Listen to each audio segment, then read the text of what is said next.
welcome back, friends. Yes, homeschooling is like taking them to Haagen-Dazs. That's where we last left off, and that is so true. That is so true.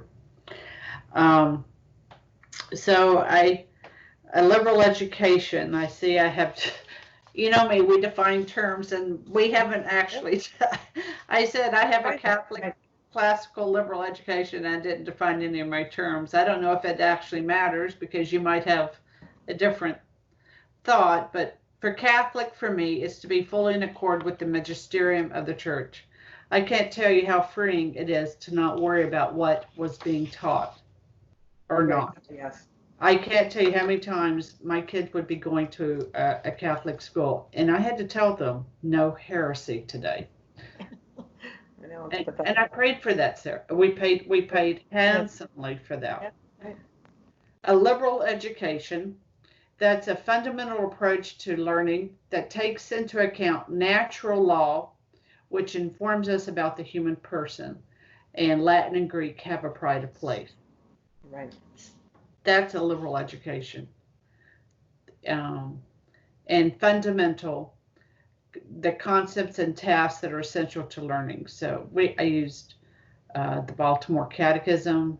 I mentioned the the Ignatius Late Faith series, but Baltimore Catechism was also a tried and true approach.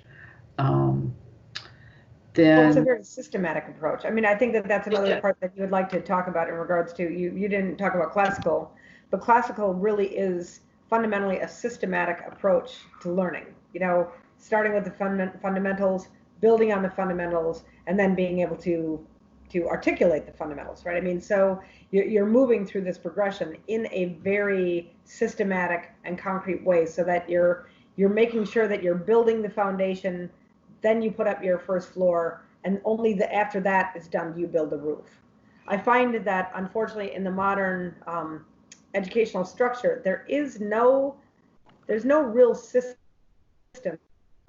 and so there's a lot of hodgepodge, a lot of areas that they cover, but there's no real cohesiveness or coherence that solidifies them and cements them together. Like, it's never made any sense to me I mean, you know, a lot of times you'll just study, I mean, I guess maybe one of the approaches, perhaps you could look at it from the system of the Greeks, like when you started with the Greeks, you actually started with the broad view, and then you came down to the microcosm, right? I mean, so we study ancient history, and then we very slowly bring history into its smallest point, which is us, right? But we start with the broad and we move to the narrow.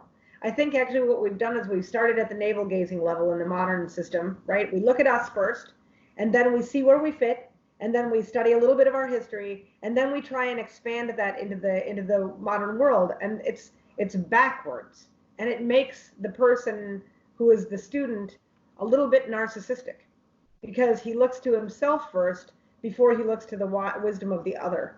And I think that, so if I was going to say that there is some type of systematic structure, I would actually say that the modern system has reversed it to the detriment of the student. Because, and mostly I would say that that's because what is familiar is easy. It requires no effort. And so consequently, because they begin with the easiest part, right? Like if you serve your children chocolate cake as their first course of their meal, the chances that they're going to eat the Brussels sprouts are almost non-existent, right?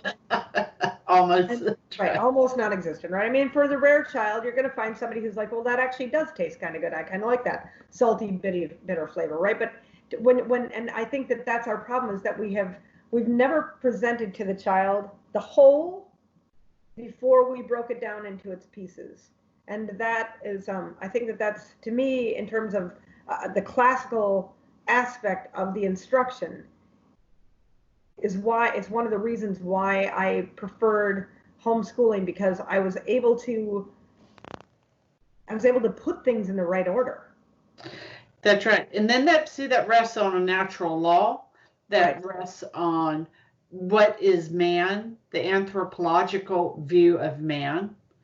Or and that's why the word Catholic isn't just a Right. little lipstick on the Right. definition. Right. It's actually the driver for the whole thing. Right. You can have a view, and modern man does have a view of the human person, which is very different than the Truth. church's understanding And of the truth. human Right. person. I mean, then truth, right? Right. And truth, that's correct. Yeah. Truth is what the mob will say. Right. Right. And that's, yeah. I mean, so but you can see like how that there is a conflict there, right? Between what you and I would consider to be a classical structure, which is systematic, right? First, build a foundation, right? So for us, it was far more important that our children spent a lot of time learning the alphabet, learning how to form the letters correctly and properly, holding the pencil appropriately, right? Than it was for them to learn to memorize a whole word. Like, I mean, why do I care if my child can recognize a word when they don't know what the individual components are that make up the word? That's why I was saying to the parents in one of the episodes before, don't be so concerned about creating an entire curriculum. I think that what you're going to find when you get your child home and you begin talking to them one-on-one, that there are a lot of gaps because tragically in the modern system of schooling, there's a lot of access to information, a lot of like tidbits of knowledge, but they're like beads in a box, right? Whereas the approach that we're looking for is much more systematic. Like you can have beads in a box with a string, or you can have a rosary, right? So one is a mess and a jumble. I mean, you could use them to do the same thing, right? I could take all of my beads in a box and I could count them, right? Or whatever. I mean, I could still use it to do what I do with the rosary. But the rosary is functional and it's systematic. The way that it is constructed, the way that the cross hangs down tells me that this is the start, right? That it begins at the cross and it ends at the cross. So within our forms of education, we need to make sure that these foundations are laid. And so many times we're only concerned about making sure that a box is ticked. My child knows all of his capitals. Okay, well, that and a buck is going to get you a cup of coffee at McDonald's. I mean, that's a monkey trick. It is a monkey. Yes. Why is Sacramento, the capital of California, named Sacramento? Yes. Right? You know, why did New York choose to put Albany where it is? Right? Why is Milwaukee the biggest city in Wisconsin, but Madison is the capital? And who is Madison named after anyway? I mean, Madison's not from Wisconsin. Why does the state capital name Madison? I mean, like these are questions of interest, questions that get to the marrow of why the original people named them. Why was the city built where it was built, right? I mean, like Akron. I moved into Akron, and Akron is in Summit County. And one day I was just thinking, and I live in Highland Square, right? So Akron, Acropolis, Acropolis, highest place in the city, right? Summit, Latin, summa, highest, right? Highland Square. Oh, Highland Square. I mean, just by putting those little word roots together, I was thinking, gosh, I bet you that Summit County is the highest point in Akron, and Akron could be very high in terms of the geography of Ohio, and that Highland Square is probably one of the highest points in the city because of its name, right? I mean, but those are things that are, those are dots that you can begin, that's the rosary on the beads, right, on the string. You can follow them. It's not just scattershot.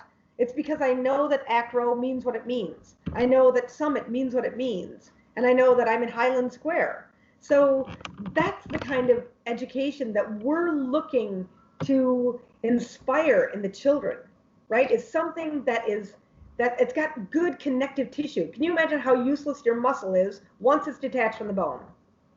That's right. And my friends, do you hear Sarah giving an excellent contra to nominalism?